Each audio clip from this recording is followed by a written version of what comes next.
Ce programme vous est proposé par Iron.fr, spécialiste running, trail et fitness sur Internet. Sunderlight Productions. Le Iron Life Tour n'a qu'un seul objectif, vous faire vivre toutes les émotions des plus belles courses à travers le monde. Et aujourd'hui, on vous propose de découvrir le marathon de Berlin. C'est parti.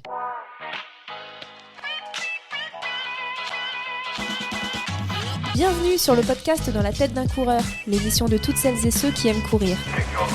Trail, route, piste ou encore triathlon, chaque lundi, venez améliorer vos connaissances sur l'entraînement, l'alimentation et la préparation mentale du coureur tout en vous amusant. Bonne écoute!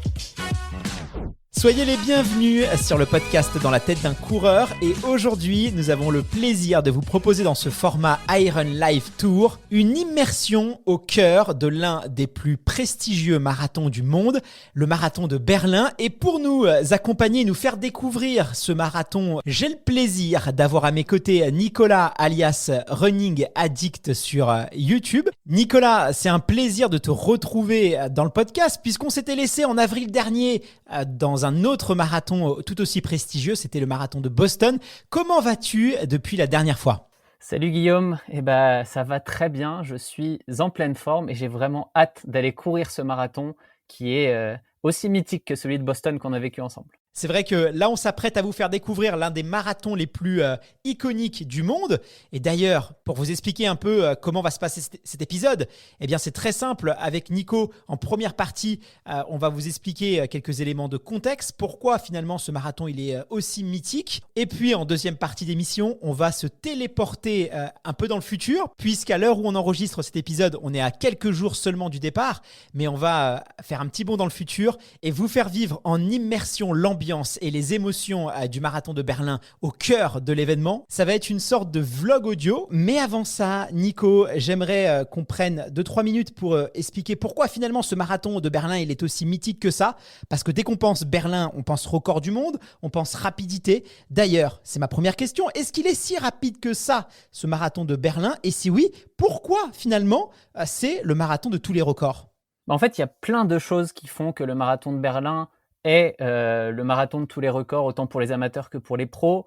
Et ça passe en particulier par son parcours, qui est tout plat en fait. Il n'y a quasiment pas de dénivelé sur le marathon de Berlin. On est sur une ville qui est très très plate. Et là, pour te donner un petit peu un exemple, la seule côte du parcours, je mets des guillemets au mot côte, parce qu'elle est entre le 25e et le 30e, si je me rappelle bien, et ça, c'est 20 mètres de dénivelé au total sur 5 km. Donc, autant te dire que ça ne se sent même pas quand on court. C'est vrai qu'il y a très peu de côtes, c'est un dénivelé très plat et puis un parcours aussi avec de belles lignes droites parce qu'on pense souvent au dénivelé sur marathon, mais il y a aussi les virages en épingle, les relances, tout ça, ça casse un peu le rythme. Et des fois, on regarde un peu trop le dénivelé, mais aussi, il faut regarder comment est-ce qu'est structuré le parcours. Et là, à Berlin, c'est des autoroutes, c'est des lignes droites. Exactement, c'est le point numéro 2 qui est le plus important, c'est que c'est des avenues très larges avec une route qui est dans un état super. Donc en plus, on peut avoir des beaux appuis qui vont être bien efficaces, utiliser 100% de son énergie pour avancer et pas pour s'adapter au terrain, comme tu le dis, relancer, devoir essayer peut-être d'éviter un trou ou d'éviter du dévers sur un parcours. Enfin, tout ça, ça compte énormément dans l'énergie qu'on dépense. Les pavés, évidemment, quand on pense à certains marathons qui ont des pavés, c'est compliqué à gérer. Et il n'y a pas que ça, en fait. Il faut aussi penser que cette ville vit pour le marathon au moment de la course. C'est un des marathons où il y a le plus de public et qui encourage vraiment les gens. Je ne l'ai pas encore vécu, mais j'ai regardé des vidéos, ça se voit, ça donne envie d'y être parce qu'on sent que les gens donnent leur énergie aux coureurs et ça aide en particulier sur la fin de course. En plus de ça, on peut aussi parler de la densité de coureurs. Donc, c'est un des marathons au monde qui regroupe le plus de coureurs rapides. Donc, quel que soit son niveau, en fait, on va avoir la capacité de trouver du monde autour de soi pour courir ensemble et se booster les uns les autres à courir. Et il y a un dernier point que moi, je trouve qui est souvent, qui est peu discuté, mais qui est la météo. Et la météo à Berlin, fin septembre, elle est très adaptée pour courir un marathon en moyenne parce que en général, c'est 10-12 degrés le matin au départ de la course et ça monte éventuellement sur du 15, 16, 18 degrés à certains moments, mais la majeure partie des années, ça a été très agréable et très adapté pour faire des performances sur marathon. Clairement, le marathon de Berlin, il a été dessiné pour la performance et c'est pas pour rien si finalement la plupart des records du monde ont été établis à Berlin. Et d'ailleurs, dès qu'on pense au marathon de Berlin, on pense aussi aux grands champions puisque toute l'histoire presque des plus grands marathoniens, elle s'est écrite dans les rues de Berlin.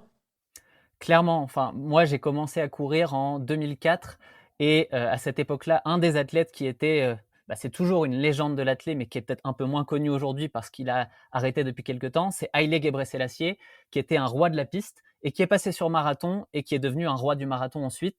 En 2008, c'est lui qui a réalisé le premier record mondial, à Berlin, pardon, en 2 minutes 03 et 59 secondes. C'était un chrono exceptionnel à l'époque, qui a été battu 4 ou 5 ans plus tard par le Kenyan Wilson Kipsang, qui a réalisé 2h03 et 23 secondes. Un chrono qui était, il faut se le rappeler, assez exceptionnel à l'époque, car on n'avait pas encore de chaussures modernes. On était avec les chaussures à l'ancienne, et c'était déjà un très très beau chrono, mais qui a été amélioré depuis par le roi du marathon, comme on pourrait l'appeler aujourd'hui, la légende Eliud Kipchoge. Petit rappel, il a remporté 15 de ses 17 marathons, donc c'est assez exceptionnel. Et en 2018, il a réalisé le record du monde à Berlin en 2h01-39. Record qui a failli être battu l'année suivante par Kenenisa Bekele, une autre légende de la course. 2 secondes de plus, 2h01-41. Dans tous les cas, c'est à Berlin qu'on a les plus gros chronos de l'histoire. La majeure partie des gros chronos sur marathon ont été réalisés là-bas.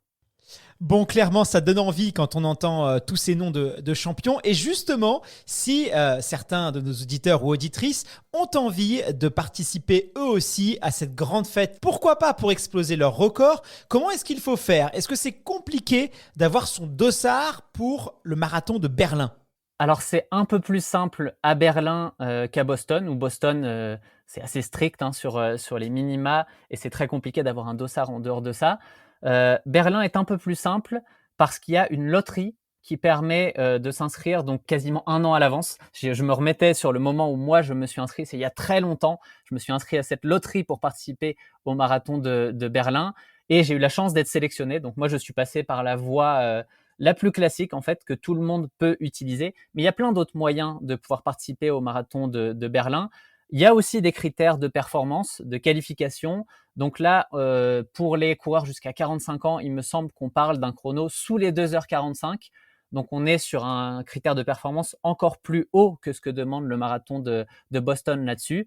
Et après, on a d'autres moyens de participer, comme le fait de courir pour une association qui est partenaire du marathon. On peut aussi faire appel à un des tours opérateurs qui dispose de dossards et qui peut nous amener là-bas. Et on a un système de loterie en équipe qui existe aussi. Et enfin, je crois qu'on a la possibilité d'être dans un certain club VIP, un jubilé club, si on a réussi à être finisher 10 fois du marathon de Berlin.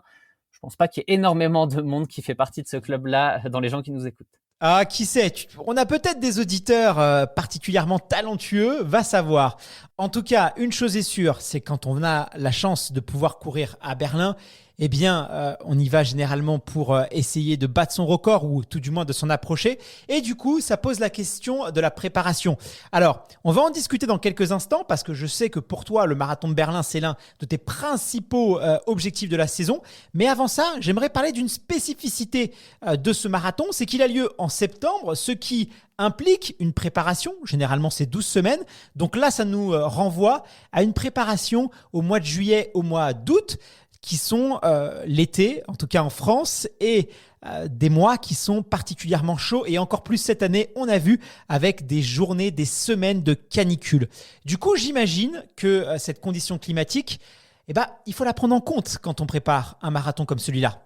Oui, clairement. J'ai pas vécu l'été français, mais l'été québécois a été assez chaud et humide aussi. Donc, je sais de quoi je parle pour la partie entraînement en été. Clairement, le marathon est le 25 septembre. Ça veut dire qu'on a les 2-3 semaines d'affûtage qui sont en septembre. C'est pas la partie où on s'entraîne le plus. Donc, le gros de l'entraînement, ça va être juillet et août. Donc, les 2 mois les plus chauds de l'année. Donc, forcément, c'est compliqué de s'entraîner pour le marathon de Berlin. Ça fait partie des challenges pour y participer, y être performant. Et notamment, ça implique, si on est, en tout cas comme moi, à avoir du mal à la chaleur, mais en réalité, personne n'est fait pour s'entraîner à la chaleur. Si on veut être efficace dans son entraînement, plus c'est frais, plus ça va être efficace. Donc, ça implique de notamment s'entraîner tôt le matin. J'ai le souvenir d'une sortie longue que j'ai fait où je suis parti à 4h50 du matin parce que c'était une journée de canicule et j'avais 2 heures à faire. Donc, si je voulais être dans des températures supportables, il fallait que je parte à cette heure-là. Mais en général, ça veut dire s'entraîner le matin, s'entraîner quand même à la chaleur d'une certaine manière, parce que les journées de canicule, dès le matin, il fait chaud et pendant l'entraînement, c'est plus difficile que de faire un entraînement hivernal pour le corps. Donc, il faut réussir à s'adapter à ça et on, entre guillemets, on fait avec, mais il faut le savoir quand on s'inscrit pour un marathon en début d'automne comme ça, c'est un point à ne pas négliger. Effectivement, et tu as raison de le préciser parce que du coup, tu l'as dit, hein, tu as dû te lever tôt. Donc tout ça, on emmagasine évidemment un petit peu plus de fatigue et on n'est pas tous égaux face à la chaleur. C'est vrai qu'il y a des personnes qui ont l'impression, en tout cas, de un peu moins ressentir l'impact de la chaleur sur leur performance. Bon, il y a des explications biomécaniques, hein. On sait que quelqu'un qui a une foulée très économique, très fluide, du coup, va être moins énergivore. Donc, la chaleur, ça va être un peu moins problématique pour elle. Mais le fait est que le corps doit thermoréguler. Et la thermorégulation, c'est quelque chose qui demande énormément d'énergie à notre corps, hein. C'est comme la digestion et la thermorégulation, c'est ce qui demande le plus d'énergie. Et ça emmagasine de la fatigue, même si on n'a pas conscience. Si le corps thermorégule, on va être plus fatigué. C'est pour ça qu'en été, quand il fait très chaud, généralement, on a envie de dormir. Et puis aussi, la nuit, quand il fait chaud, on dort un peu moins bien. Donc en fait, même si on a l'impression de pas trop subir négativement la chaleur quand on s'entraîne, on va moins bien dormir, on va plus thermoréguler, donc plus fatiguer le corps. Et tout ça, c'est des dettes de fatigue un peu plus et qu'il faut prendre en compte, notamment la récupération, elle est, j'imagine, essentielle. Là, il faut pas la négliger, encore plus quand on fait Berlin, la récup, c'est indispensable.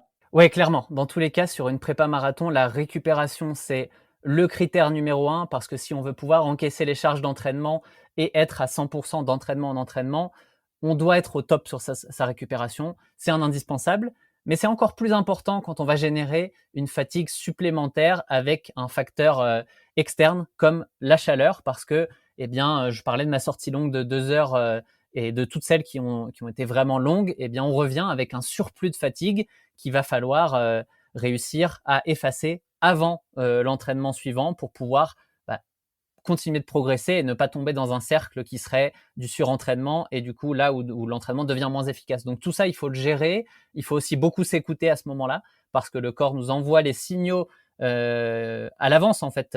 Si ça ne va pas, si on est vraiment en train de se mettre trop dans le rouge et que l'entraînement devient inefficace, à un certain moment, peut-être qu'il vaut mieux choisir de ralentir ou d'arrêter avant de se mettre dans un mur comme on pourrait le faire le jour du marathon.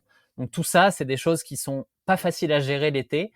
On apprend à le faire quand on l'a vécu plusieurs fois. Moi, ça fait plusieurs prépas que je fais en été. Donc, à force, avec l'expérience, on commence à s'y habituer, mais c'est jamais agréable et c'est jamais les meilleures conditions pour s'entraîner. Nico, évidemment, je le disais tout à l'heure, le marathon de Berlin, c'est l'un de tes principaux objectifs cette saison. J'imagine que tu y vas avec au fond de ta tête, évidemment, de prendre un maximum de plaisir et profiter à cette fête parce que déjà participer et avoir un dossard pour courir à Berlin, c'est un exploit en soi. Donc, quoi qu'il arrive, il faut pas être aigri, il faut faire honneur au marathon et avoir conscience de sa chance. Parce qu'après, c'est quand même beaucoup d'imprévus. Un marathon, il y a plein de choses qui peuvent se passer, mais voilà, globalement, tu y vas quand même avec un objectif de performance.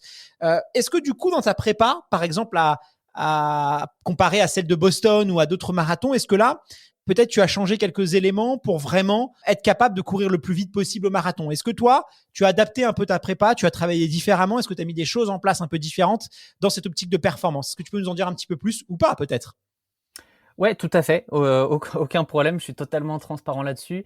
Et pour répondre à ton premier point, oui, le marathon de Berlin, en fait, c'est mon objectif principal depuis 1 an. Les 2 marathons auxquels j'ai participé avant, ils étaient un peu comme des marathons préparatoires, même si j'avais quand même ambition de performer là-bas. Mais mon but, c'était avant tout d'arriver à Berlin, l'endroit pour faire un chrono, en étant au top de ma forme. Donc, ce que j'ai fait, c'est que ces marathons, ils m'ont permis d'apprendre quelles étaient mes limites, les choses que j'avais à travailler si je voulais devenir meilleur au marathon suivant. Et je retiens 2 points en particulier que j'ai beaucoup travaillé depuis Boston, notamment, il y a le renforcement musculaire. sur mes 2 derniers marathons, en fin de course, ça a été compliqué musculairement plus que sur les autres aspects. Donc, eh bien, si c'est le facteur limitant, c'est ça qu'il faut travailler. Donc, j'ai mis un peu plus le paquet sur le renforcement pour être plus efficace en fin de course. Et le deuxième point que moi, je ressentais comme important, c'est l'endurance musculaire. Donc, j'ai augmenté encore un petit peu mon volume d'entraînement. Pour info, je l'ai fait de manière très progressive puisque sur le marathon de l'année dernière, eh bien, j'étais sur un volume moyen de 80 km avec une plus haute semaine à 100 km. Avant Boston, j'étais sur des semaines plutôt à 90-100 et une plus grosse semaine à 105-110. Et là, sur le marathon de Berlin, j'ai eu des semaines en moyenne à 100 km et la plus grosse à 120, 4 semaines avant la course. Effectivement, un beau kilométrage qui reste dans les standards du niveau de performance que tu vises. Et tu as raison aussi de parler de renforcement musculaire parce que c'est vrai que quand on parle prépa marathon et qu'on sort de l'entraînement course à pied, souvent les gens pensent à la nutrition par exemple, mais finalement on a le droit de se ravitailler sur marathon. Donc la nutrition elle est assez facilement gérable. Par contre, le marathon c'est avant tout un effort musculaire et ça il ne faut pas l'oublier. Au fil des kilomètres, on va dégrader du muscle, donc plus on va renforcer notre masse musculaire, mieux on va vivre son marathon, on va avoir une économie de course qui va être beaucoup plus efficiente et donc on est plus performant. Je ne sais pas si toi tu as remarqué déjà sur l'économie de course, sur la foulée, sur la biomécanique que du coup la musculation avait de vrais impacts, mais ce serait intéressant de savoir. Ce que j'ai remarqué en tout cas, c'est que sur ma sortie la plus longue de la prépa où j'ai fait 2h30 et 36 km, et j'avais quand même pas mal d'allure marathon dans cette sortie-là et je l'ai fini relativement frais et le lendemain, j'avais aucune courbature, aucune douleur musculaire. Donc pour moi, ça c'est un signal fort que j'ai beaucoup progressé musculairement et sûrement biomécaniquement avec, parce que les deux vont avec. Quand musculairement on devient fatigué, la foulée se dégrade et c'est un petit peu un cercle vicieux où on va être de moins en moins efficace. Donc je pense qu'à titre personnel, j'ai progressé là-dessus. Et c'est pour ça que pour moi, le renforcement est à la base d'un plan d'entraînement pour les coureurs longue distance. Et on pourrait aussi parler des entraînements de vitesse qui vont être très éloignés du marathon, mais qui vont être réalisés à 3, 4, 5 mois de la course et qui vont permettre d'aller aussi travailler le recrutement musculaire, l'aspect neuromusculaire pour que le cerveau donne les bons ordres de la bonne manière aux muscles. Enfin, tout ça, c'est un autre sujet. Vous en avez déjà parlé dans des podcasts, donc on ne va pas rentrer là-dedans aujourd'hui, mais il y a plein d'aspects importants dans la prépa marathon qu'on pourrait évoquer. Bon écoute Nico, il y a plus qu'à. Je te propose qu'on se téléporte directement dans les rues de Berlin. On va se retrouver, t'inquiète pas, dans quelques instants avant ton départ, puis à l'arrivée. On va recueillir tes impressions, savoir comment ça s'est passé. On va évidemment prendre la température aussi de cette course. On va aller voir nos Français, on va aller sur le salon du running. Bref, on va vraiment vous faire vivre cet événement de l'intérieur. Il n'y a plus qu'à aller à Berlin maintenant. Est-ce que tu es prêt? On y va? Ça marche, j'espère que j'aurai le sourire et un nouveau record à la clé. Eh bien, c'est ce qu'on va voir. C'est parti, direction Berlin. Bienvenue à Berlin, quel plaisir de vous retrouver ici. Je me trouve actuellement face à la porte de Brandebourg qui se situe à 300 mètres de la finish line, de la ligne d'arrivée du marathon de Berlin. On est samedi et au programme aujourd'hui, on va aller ensemble visiter le salon Marathon Expo. C'est là où les marathoniens vont notamment aller chercher leur dossard et pourquoi pas aussi faire quelques emplettes, histoire de ramener des souvenirs, des vestes, des t-shirts à l'effigie du marathon 2022 de Berlin. Le salon, il est situé, j'ai regardé tout à l'heure, à environ 6 km de là où je me trouve. Alors j'aurais pu y aller en courant, mais j'ai déjà couru ce matin. Donc là, je vais essayer d'aller trouver, je sais pas, peut-être une trottinette, un vélo et puis faire le chemin avec ça. Ça me permettra de pouvoir découvrir un peu cette ville. Et on se retrouve là-bas. Là, je vais vers le salon. J'ai trouvé un vélo assez facilement puisqu'ici, la ville, elle est vraiment pensée pour le vélo, pour les deux roues. Il y a des pistes cyclables un peu partout. Alors l'une des particularités, c'est que le salon se trouve dans un ancien aéroport international, l'aéroport de Berlin-Tempelhof. C'est quand même assez dingue de se dire qu'il y a encore quelques temps, il y avait un aéroport international quasiment au centre-ville. Bon, heureusement, en 2008, ils l'ont fermé et ils l'ont reconverti, et ça je trouve ça plutôt cool, en centre, en parc des expositions, et c'est justement là où se passe le Marathon Expo. Donc je pense qu'il va avoir une ambiance assez particulière. J'ai hâte de voir en tout cas à quoi ça ressemble ce salon dans un ancien aéroport. Pour vous décrire, sinon, cette ville de Berlin, déjà ce qu'il faut savoir, c'est que la ville elle est immense.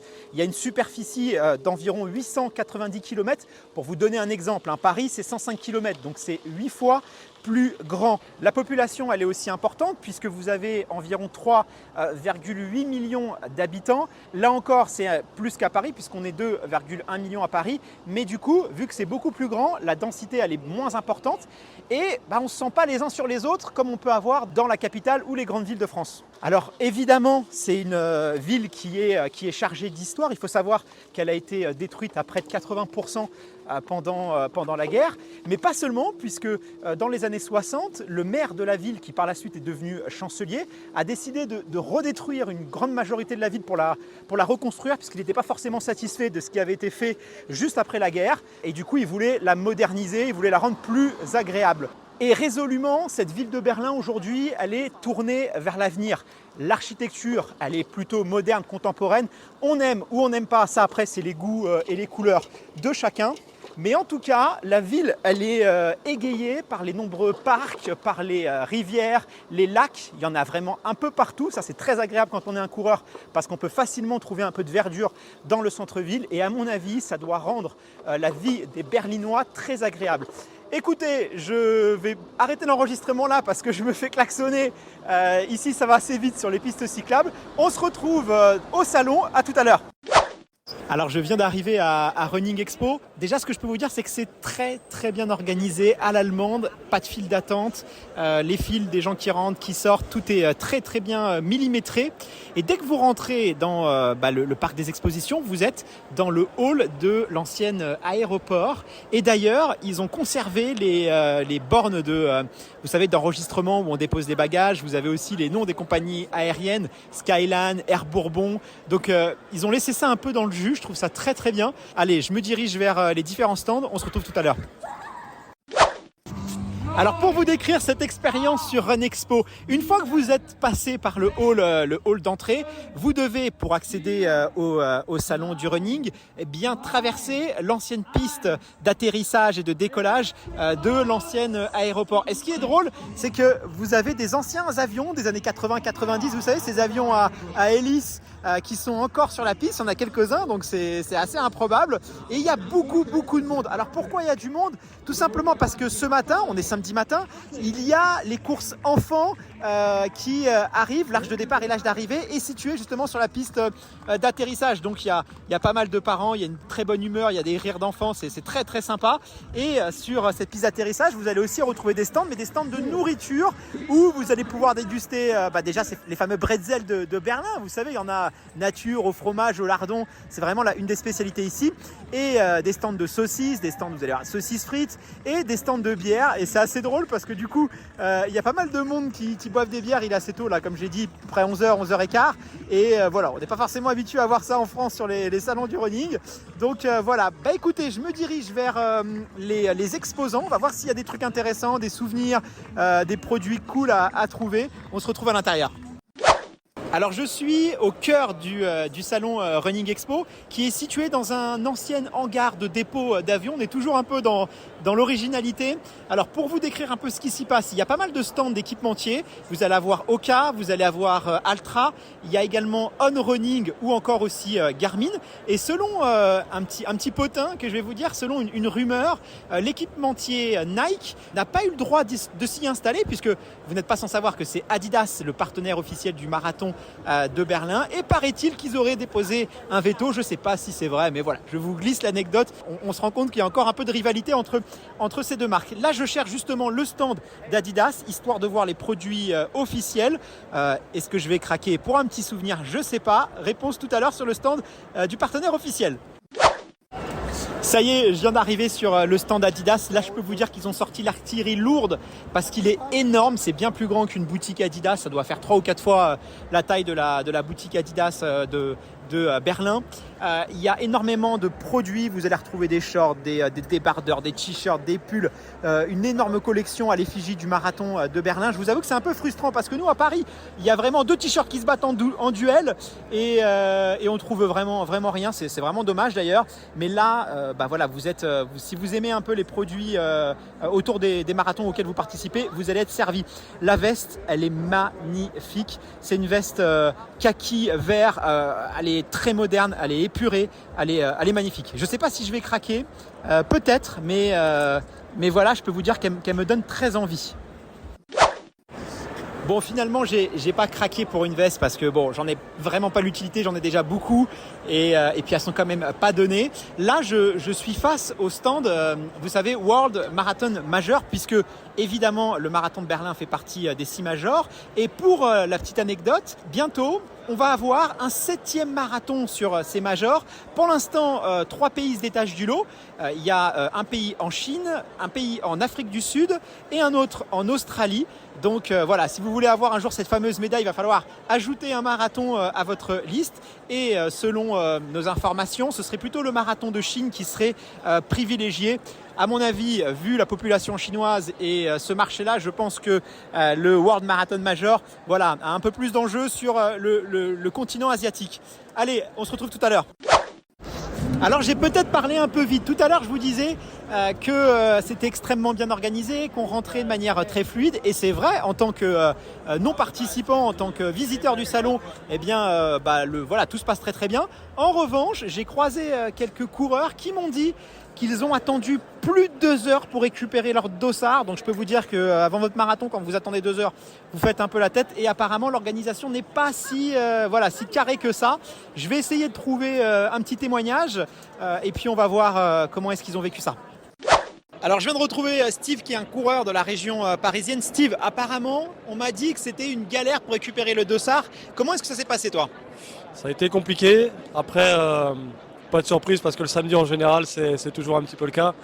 Mais grosse queue pour récupérer le dossard, effectivement à peu près 30 minutes. Ah, 30 minutes ça va encore. Comment ça s'est passé ? Bon, ça a été, après nous on prend des photos, on patiente, on mange, on boit un petit truc et ça le fait, on est positif. Je crois savoir que toi tu vas courir en groupe.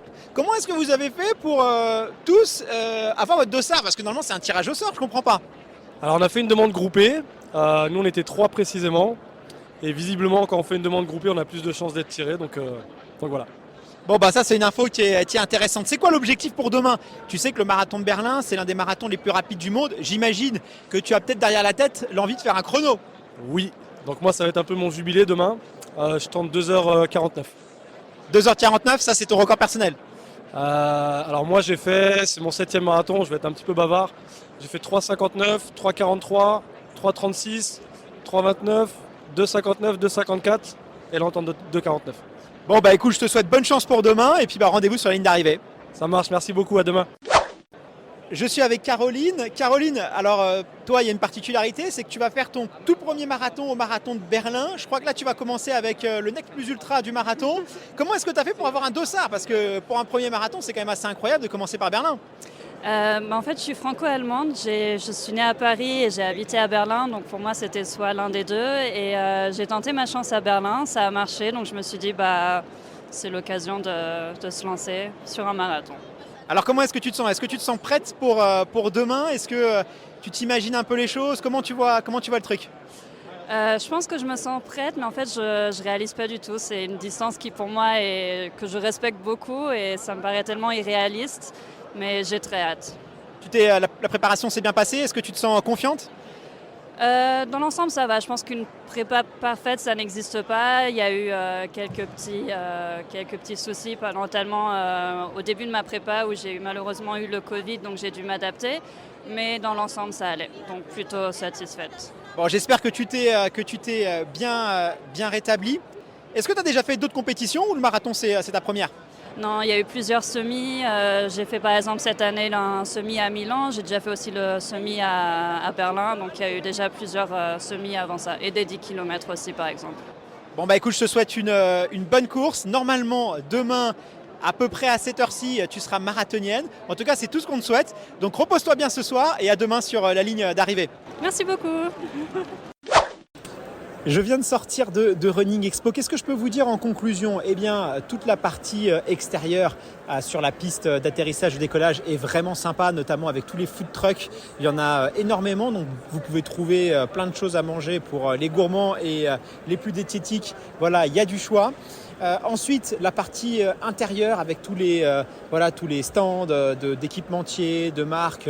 Bon, ça reste très classique. Je vous avoue, nous on y est allé le samedi matin, il y a vraiment énormément de monde. Généralement, c'est pas forcément la meilleure idée d'aller chercher son dossard le week-end. Il vaut mieux y aller en semaine. Et franchement, sur le marathon de Berlin, voilà, vous allez vous éviter de piétiner. Et voilà, on est un peu les uns sur les autres. C'est pas agréable. À tout de suite. Les amis, on s'était laissé depuis le salon du running. Aujourd'hui, on est dimanche, c'est le jour de la course. Actuellement, il est un peu plus de 6 heures du matin. Je m'apprête à me diriger vers la ligne de départ, histoire de voir arriver les coureurs. J'aime bien, moi, ces moments-là, parce que c'est là où on voit les échauffements, c'est là où on va voir les gammes, c'est là où les coureurs aussi se croisent, ils se jaugent un peu entre eux. Et c'est toujours des moments assez intenses, riches en émotions. Écoutez, je vous donne rendez-vous sur la ligne de départ. Je tape pas trop parce que je veux pas arriver en retard. À tout de suite. Ça y est, je me trouve à quelques mètres de la ligne de départ du marathon. Le coup de sifflet doit être donné vers 9h15 pour les coureurs élites. Juste le temps de vous en dire un peu plus sur ce marathon de Berlin, sur son histoire. Il faut savoir que le tout premier marathon de Berlin s'est tenu en 1974 et à cette époque, seulement 286 participants pour la première édition. Alors, pour l'anecdote, le premier vainqueur du marathon de Berlin, eh bien, il était allemand. Il s'agissait de Günther Halas et son chrono était, tenez-vous bien, de 2h44. Depuis, on a un petit peu évolué en matière de rapidité sur marathon, mais dites-vous, si vous avez déjà couru en 2h44, que vous auriez pu être le vainqueur du marathon de Berlin en 74. Chez les femmes, c'était aussi une Allemande, Jutta van Haas, et elle a terminé son premier marathon en 3h22. Écoutez, je vous propose qu'on se retrouve d'ici quelques minutes sur la ligne de départ. À tout à l'heure. 2, 1, go! 48 Serie Berlin-Marathon 2022. Die erste Welle ist gestartet.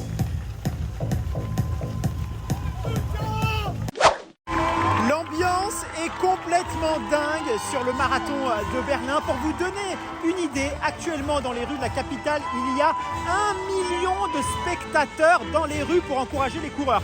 C'est 4 fois plus qu'à Paris, rendez-vous compte. Quasiment sur toutes les parcelles du parcours, vous allez retrouver des supporters. Il y a des enfants, il y a des écoles, il y a des syndicats aussi qui s'organisent pour pouvoir aller encourager les coureurs. On a vraiment l'impression que tous les Berlinois sont descendus dans les rues aujourd'hui. C'est complètement dingue. Alors juste après le départ, on a foncé vers le semi-marathon, sur le passage au semi-marathon, histoire de voir les coureurs et notamment le grand Eliud Kipchoge. Alors il est passé en 60 minutes et 51 secondes. C'est quasiment les temps qu'il avait annoncés. Enfin, il les avait pas forcément annoncés, mais ça avait un peu fuité et c'est les temps qu'on avait eus. Il faut savoir qu'il est parti extrêmement vite puisque sur le premier 10 km, il était annoncé sur un chrono en moins de 2 heures. Donc voilà, ça a été une course complètement dingue. C'est un petit peu ralenti là, mais il est sur les bases du record du monde. Là, on file tout de suite sur la ligne d'arrivée. On a un peu de route si on veut arriver à temps pour l'arrivée finale. On se retrouve là-bas. Quelques chiffres intéressants sur le marathon de Berlin. 45 500 inscrits, c'est l'un des plus grands marathons du monde. Ici, les avenues sont quand même très très larges, donc ça c'est un avantage. On peut caser pas mal de coureurs. Vous avez 157 nationalités qui sont représentées avec un chrono moyen de 3h45. Donc ça va quand même plutôt vite sur le marathon de Berlin. Et quelque chose que je trouve vraiment top sur le marathon de Berlin, et là vraiment bravo aux organisateurs. Évidemment, le marathon de Berlin, c'est l'un des plus rapides du monde, mais c'est aussi l'une des barrières horaires les plus larges. Et vous avez jusqu'à 6h15 minutes pour terminer votre marathon. Ça fait une allure de 8,53. Et ça, c'est top parce qu'on sait que sur marathon, il y a des personnes pour qui cette course, elle est avant tout symbolique. Ça peut être des personnes qui ont été malades, des personnes qui ont été amputées. Et donc, pour eux, le marathon, c'est un véritable défi. Et du coup, voilà, c'est possible parce que les barrières horaires sont suffisamment assez larges. Et ça, je trouve ça bien d'avoir les coureurs finalement les plus rapides, mais aussi ceux qui ont le plus de difficultés réunis dans la même course. C'est un très très beau symbole. Je viens d'arriver sur la finish line et Eliud Kipchoge est toujours sur les bases du record du monde. Il doit arriver d'ici quelques minutes à peine. On va vivre ça ensemble. À tout de suite.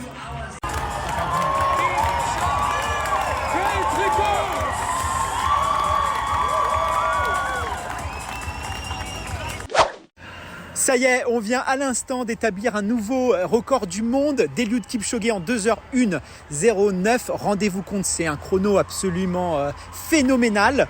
Quand Eliud Kipchoge est arrivé, il a foncé dans les bras de son entraîneur. Ils se sont enlacés. Je peux vous dire que c'était extrêmement émouvant à voir. Incontestablement, Eliud reste le roi du marathon international et à mon avis pour encore quelques années encore. Concernant Nico de la chaîne YouTube Running Addict, il est toujours sur les bases de 2h36. Il doit passer le 40e kilomètre d'ici quelques minutes. Il fait lui aussi une course incroyable. Il y a des performances aujourd'hui sur le marathon.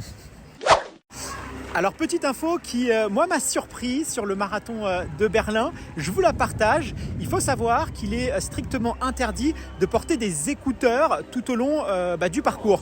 Donc si vous voulez écouter de la musique ou un podcast, eh bien c'est interdit. Alors est-ce que c'est interdit parce qu'ils considèrent ça comme une pratique dopante, puisqu'on sait que la musique, des études semblent démontrer que la musique peut avoir un impact sur notamment la résistance à la douleur, ou c'est parce que peut-être c'est des questions de sécurité aussi. Voilà, le fait est que c'est interdit, mais pas d'inquiétude puisque sur le parcours vous avez plus de 70 orchestres et de toute façon il y a une ambiance telle que je trouve que ce serait dommage d'écouter de la musique à Berlin. Mais voilà, il faut le savoir. Est-ce qu'ils disqualifient des gens ou pas? Est-ce que c'est déjà arrivé? Je ne sais pas. Est-ce que cette règle elle est vraiment appliquée dans le réel? Je vais essayer de voir s'il y a des coureurs avec des écouteurs. Pour l'instant, j'en ai pas vu en tout cas. Allez, à tout à l'heure.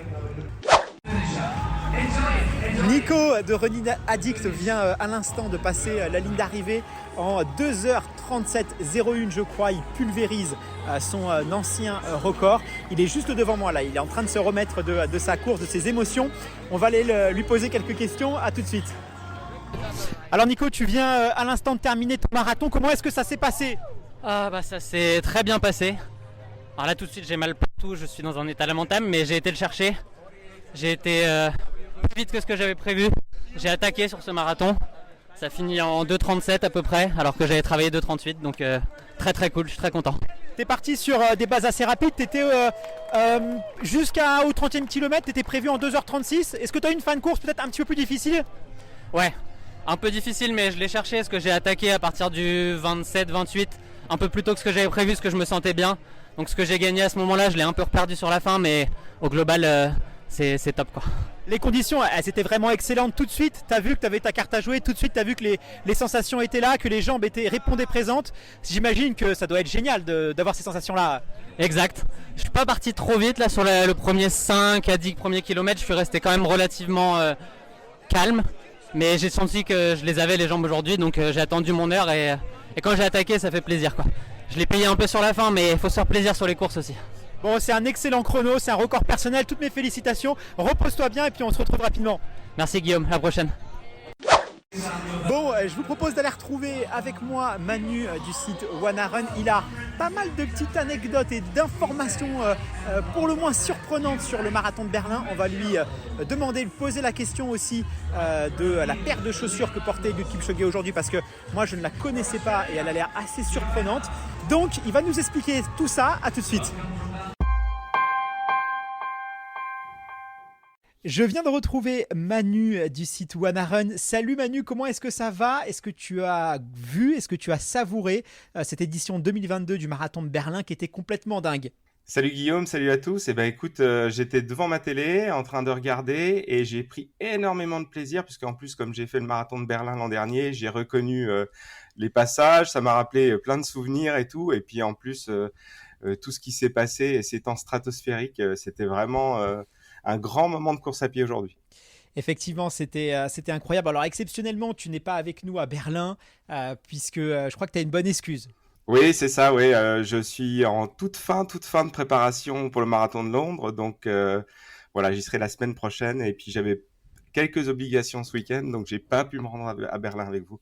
Manu, en tout cas, j'ai hâte d'en savoir un peu plus sur ta rubrique, puisque tu as toujours un tas d'anecdotes croustillantes, et je crois savoir qu'aujourd'hui, tu as pas mal de petites choses à nous dire, et notamment autour des chaussures, puisque le marathon de Berlin, c'est le marathon des records du monde, et à chaque fois, la chaussure, elle a un rôle stratégique à jouer. Ouais, effectivement. Alors, je voulais faire un peu d'histoire parce que c'est vrai que le record qui a eu lieu aujourd'hui, c'est pas la première fois qu'il se passe à Berlin, et ça fait 20 ans quasiment que tous les records du monde du marathon sont battus par les meilleurs coureurs du moment à Berlin. Donc, je voulais faire un petit historique de ces 20 ans de records du monde de marathon à Berlin et surtout parler des chaussures que les champions avaient portées à cette occasion. En tout cas, comme tu le dis, Berlin, ça semble vraiment être un peu the place to be en matière de marathon et de record. D'ailleurs, est-ce que ça a toujours été le cas finalement? C'est 20 ans, c'est ça, avant Oui, c'est ça. Ça a commencé donc depuis 2003 et le premier record du monde qui a été battu par le Kenyan Paul Tergat. Le marathon de Berlin, ils ont toujours une culture un peu différente des autres marathons. C'est-à-dire que Berlin oriente son plateau élite pour battre le record, alors que peut-être Londres, ils affichent plus un gros plateau avec des grosses têtes d'affiche. Donc c'est vraiment une culture un peu différente. De toute façon, on l'a bien vu aujourd'hui, hein, il finit tout seul à 4-5 minutes du deuxième. Donc vraiment, ils ont mis le paquet sur Eliud Kipchoge, hein. Donc en 2003, Paul Tergat, donc il bat le record en 2h04,54. Et à l'époque, il est équipé d'un modèle Nike. Alors à l'époque déjà, c'est un prototype. C'était une Air Zoom Katana 2. Alors à l'époque, il y a eu un peu une guerre pour savoir est-ce qu'il avait les bonnes chaussures ou pas, parce qu'il y a eu pas mal d'articles qui le donnaient sur une paire de Fila Racer K2. Alors c'est faux, mais l'explication vient du fait que à l'époque, juste avant le marathon de Berlin, Paul Tergat courait avec la marque Fila. Et effectivement, je pense que la confusion vient du fait donc de son historique avec Fila, mais aussi le fait que les lièvres étaient équipés en Fila Racer K2. Et la spécificité des Fila Racer K2 qu'avaient les lièvres, c'était que c'était un des premiers modèles où il y avait une plaque de carbone. C'est fou, c'est dingue parce que, alors déjà, Fila sur marathon avec, voilà, c'était à l'époque l'un des meilleurs marathoniens du monde. Donc on a vraiment du mal aujourd'hui à imaginer la marque italienne Fila au plus haut niveau sur marathon. 2003, c'était il n'y a pas si loin que ça. Mais c'est vrai que ça semble assez improbable. Paul Tergat, moi je me souviens bien, j'étais très jeune, mais juste après, je crois qu'on a eu le droit à un autre record du monde à Berlin, mais cette fois avec un Éthiopien, si je ne me trompe pas.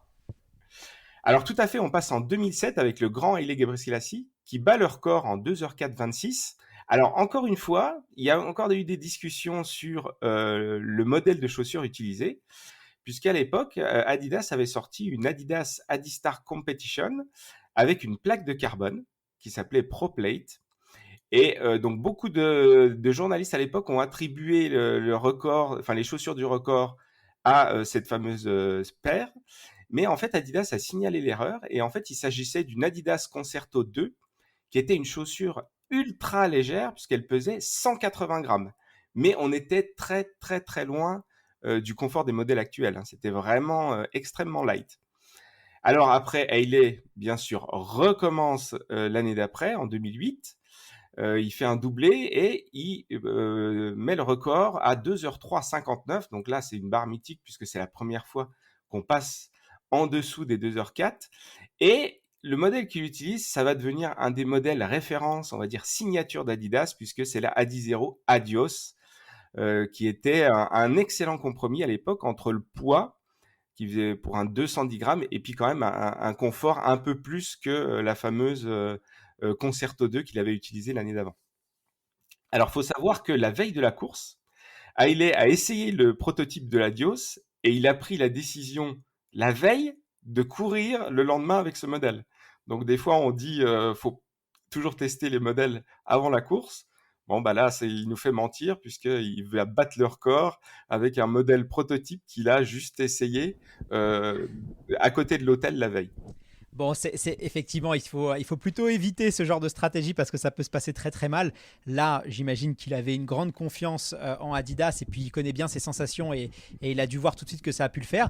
Mais en tout cas, moi, je suis surpris de constater que finalement, la plaque carbone, c'est pas si récent que ça et que déjà, depuis 2003-2007, on parlait déjà de plaque carbone. Moi, j'ai aucun souvenir de ça. Je t'avoue que ça me surprend. Donc, du coup, Hailey, il a testé, il a lancé un peu l'Adizero Adios qui effectivement a été un énorme succès après. Moi, je me souviens que j'avais énormément d'amis coureurs qui couraient avec cette paire de chaussures. Ensuite, qui a suivi le grand Hailey? Là, je t'avoue que ma mémoire me fait un petit peu défaut. Alors effectivement, en 2011, il y a Patrick Mako qui a battu le record en 2h03.38 avec une paire d'Adizero Adios 2. Alors l'une des principales différences avec la version d'Hailey, c'est l'ajout d'une semelle d'usure qui est fabriquée en collaboration avec l'équipementier automobile spécialisé dans le pneu Continental. Donc on peut, je dirais que le gain qu'il y a eu, on peut l'attribuer à cette fameuse, donc le grip qu'il y avait sur cette semelle Continental, qui va apporter un gain de traction substantiel et puis donc qui a pu permettre à Patrick Mako de pousser un petit peu plus le record ce jour-là. Effectivement, et encore aujourd'hui d'ailleurs, ce partenariat qui est plutôt surprenant d'ailleurs, entre la marque de pneus et une paire de chaussures allemandes est toujours en vigueur et je crois qu'on peut encore retrouver des semelles continentales sur pas mal de paires qu'on trouve aujourd'hui dans le commerce. Donc c'est vraiment quelque chose qui a beaucoup plu et qui fait encore son petit effet. Je crois savoir que ensuite, c'est le début de l'ère Kipsang. Moi, Kipsang, j'ai très très bien connu parce que c'est vraiment là où j'ai commencé à me fasciner pour cette distance qui est le marathon. Quelle culture, Guillaume! Alors effectivement, 2013, Wilson Kipsang, également équipé en Adidas, bat le record en 2h03.23 avec un modèle d'Adizero Adios 2 toujours, mais cette fois, la semelle de l'Adizero Adios 2 est équipée de la fameuse technologie Boost. Et donc voilà, c'est le lancement un petit peu de cette technologie dans les records. En 2014, Denis Kimetto bat le favori qui était Emmanuel Moutaille à l'époque en 2h02.57. Là, on passe en dessous des 2h03 avec une paire assez similaire. Il y avait très peu de différence entre 2013 et 2014. D'ailleurs, Kimetto qui a disparu, je crois, du jour au lendemain de la surface du marathon. Et on ne sait pas trop ce qu'il est devenu d'ailleurs. Je me renseignerai, tiens, à l'occasion. Et on s'aperçoit finalement, Manu, que de 2008 à 2015, Adidas a vraiment régné en maître sur le marathon. Et il y a un peu des roulements. C'est un peu comme dans les équipes de Formule 1. Tu as eu Ferrari, ensuite tu as eu Mercedes. Et finalement, les choses évoluent. Mais c'est vrai qu'il y a une suprématie de chez Adidas de 2008 à 2015. Tous les records du monde, tous les plus grands marathoniens étaient à cette époque sponsorisés par Adidas. Ça a un petit peu changé, notamment en 2015. Qu'est-ce qui s'est passé, Manu, en 2015 ? Alors en 2015, il n'y a pas eu de record, mais il y a un certain Eliud Kipchoge qui débarque à Berlin avec un prototype de la marque à la virgule Nike.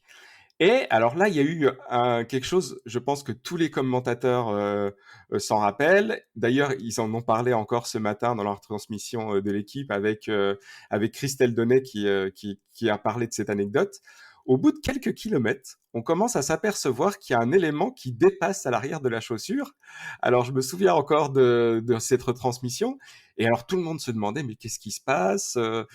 Qu'est-ce qu'il y a sur cette chaussure et tout ça ? Donc, tout le monde ne se focalisait que de cette verrue qui dépassait sur l'arrière de chaque chaussure. Et en fait, au fur et à mesure des kilomètres, on s'est aperçu que c'était la semelle de propreté qui était en train de sortir de la chaussure.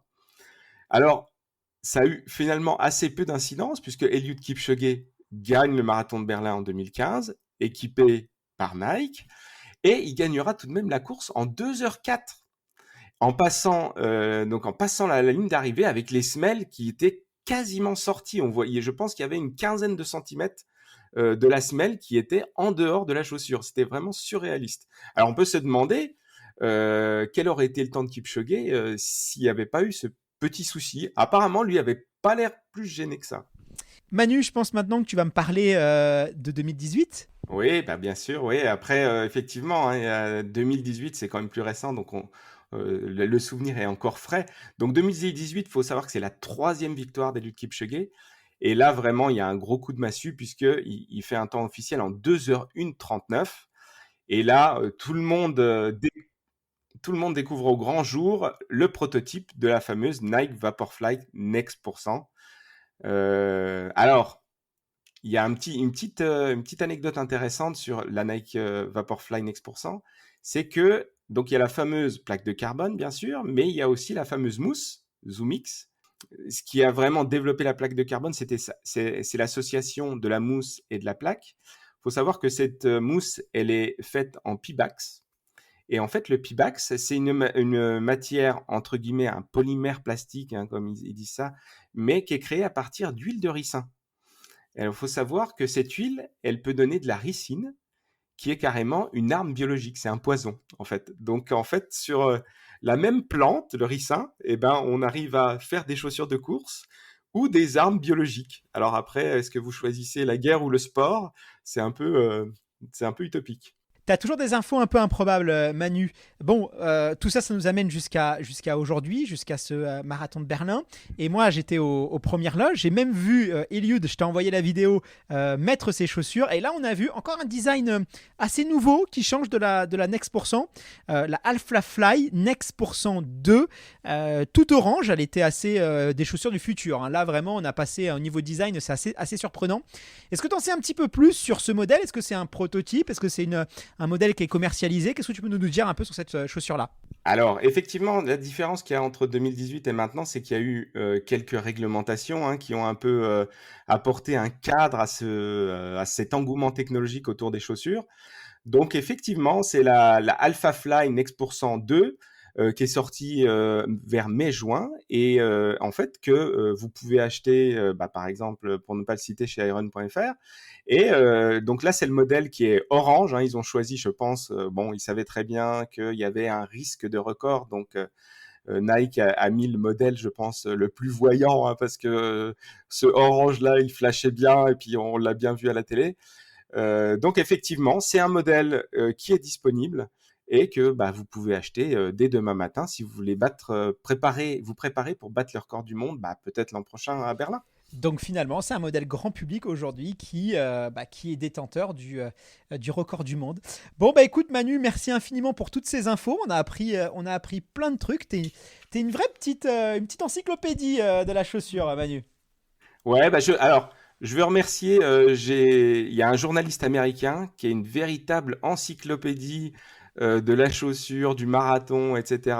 Et qui m'a permis un petit peu de compléter cette rubrique. J'avais quelques éléments et donc voilà, je cite quand même ma source. J'ai fait pas mal de recherches et voilà, ce journaliste américain, je le remercie parce que en plus j'ai découvert son site et vraiment c'est ultra intéressant pour les gens qui s'intéressent comme moi à la technologie puis à la course à pied. Les passionnés. Écoute, merci infiniment Manu. C'est le moment de se laisser. J'espère que cette petite immersion au cœur du marathon de Berlin vous a plu. J'en profite aussi pour remercier toutes les équipes d'iron.fr parce que c'est grâce à eux que cet épisode, il est possible. Rendez-vous dès lundi prochain pour un nouvel épisode. À très vite. À bientôt.